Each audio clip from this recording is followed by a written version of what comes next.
You know, to sit and watch someone that you care about wither away is soul crushing. My grandmother was an absolute saint. She's one of the nicest, one of the sweetest women I've ever met in my life. She developed early onset Alzheimer's and dementia. And to see a woman who had so much light in her diminish was one of the most difficult things to do. My grandmother was born in 1920 and she died in 2022. She lived to the ripe old age of 102. But the thing is, until she was around 90, you could not tell that she was as old as she was. She moved and looked like she was about 60.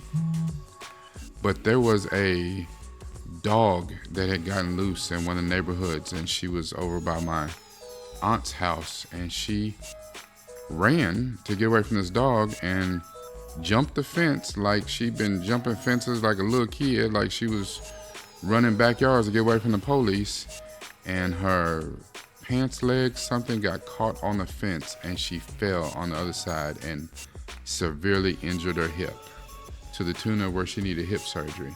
Once they cut my grandmother open for the hip surgery, all the black girl magic poured out.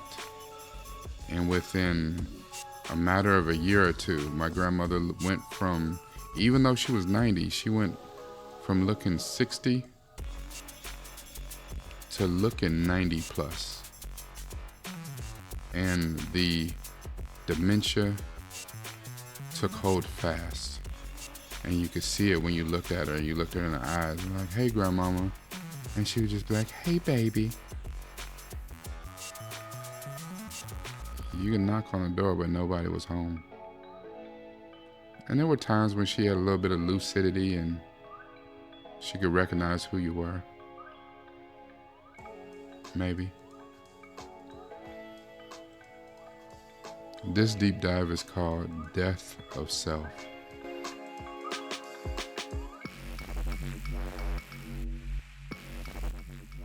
Hello, Governor.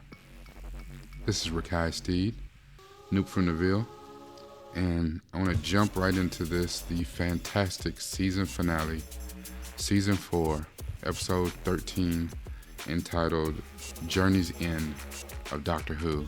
Our heroes are in trouble. Last episode, the Earth was stolen and the Daleks came out in force, and they were going to use 27 stolen planets and arranged in a particular way to power something. They had a dastardly universe-reaching plan. The Doctor is at a loss for where his troops are, but the wonderful thing I saw about this episode was that all of his troops, all of his companions that were around, they fought back. So you had Rose, and she was with Donna's parents. You had Captain Jack, and he was with Sarah Jane and her son. You had Martha. You just had a number of people putting in together to do some things. At the very end of the last episode, we see the Doctor got hit by one of the Daleks' exterminate beams, and he starts to regenerate. Well, somehow he staves off regenerating. He transfers all of his power into his severed hand that got cut off at the Christmas episode before season 3, season 2. Yeah, before season 2. And somehow that allowed him to heal and not have to regenerate. It was crazy. He channeled all his power into him, which channeled it back to him. It was wild. But now he's with his beloved Rose. Rose sees him. He's still him. And they have these moments, but it's not the moment that you've been waiting a couple years for now. Okay. So Davros and the Daleks, they go through this go through this plan. The heroes fight back. Somehow Donna gets locked inside the TARDIS. The TARDIS is being destroyed. Donna reaches out and touches the hand, the doctor's severed hand, but all that energy, that regeneration energy that he pushed into the hand, by Donna touching that hand, I don't know, that regeneration energy jumped into a human. And it's kind of the problem that we had where Rose took the heart of the TARDIS into herself, but it was too much. And remember, the doctor had to take it back, and that was what started his regeneration. What we get here is Donna touches the hand. All of a sudden, a whole body regenerates, and it's the doctor. But it's not. He's like half doctor, half Time Lord, half human. He's only got one heart. So he retains all the memories and he knows all the stuff about the doctor. The one problem though, because it came from the hand, it started from the hand, that hand was cut off at the beginning of season 2. So the doctor that pops out is still that doctor. It's not the one that we're now 4 seasons deep. No, that doctor's behind a little bit. What we learn is that by Donna touching the hand, the doctor that popped out is half Time Lord, half human. Now Donna turns out to be half human, half Time Lord herself.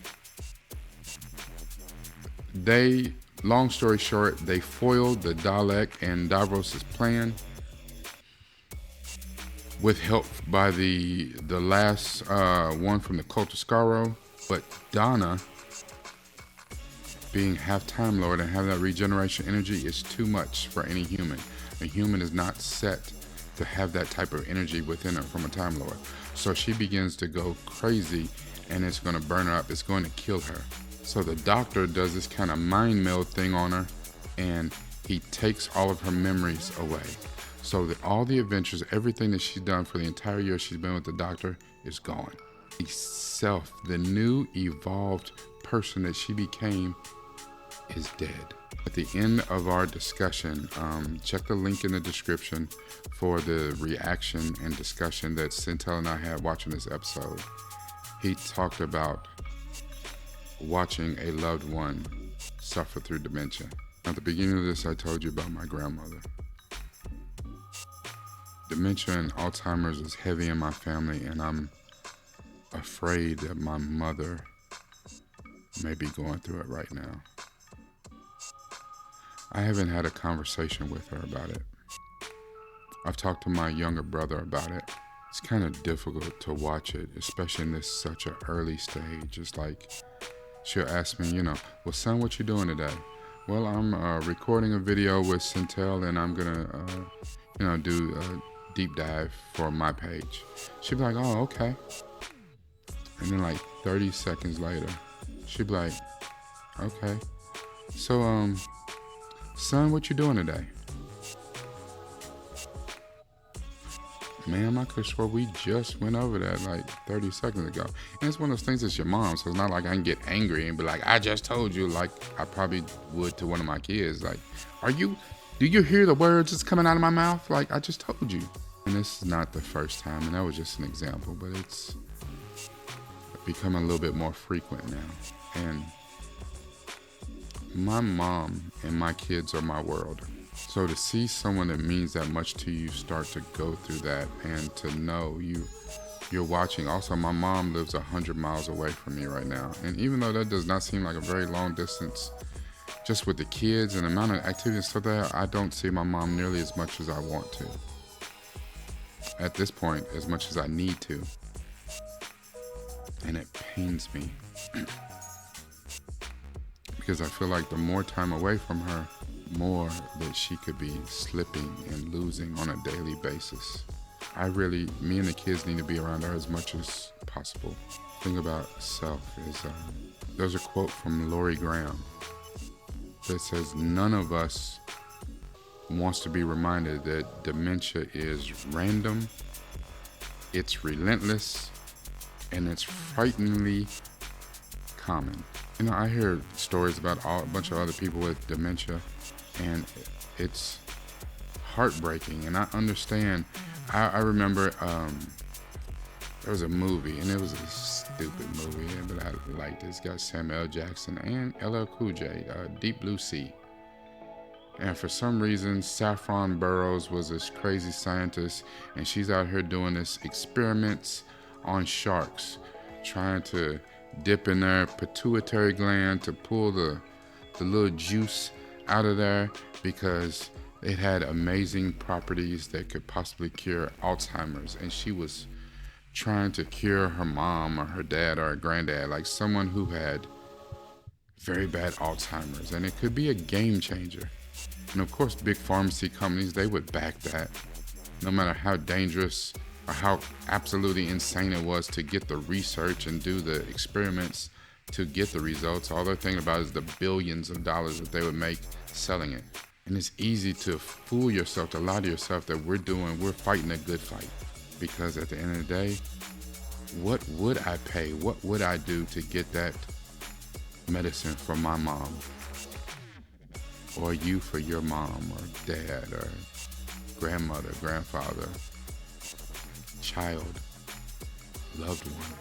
How Big Pharma keeps us over their knee, and every time something comes up we need, they spank us. The thing is, dementia doesn't just affect my mother, it affects everyone around her, friends and family alike.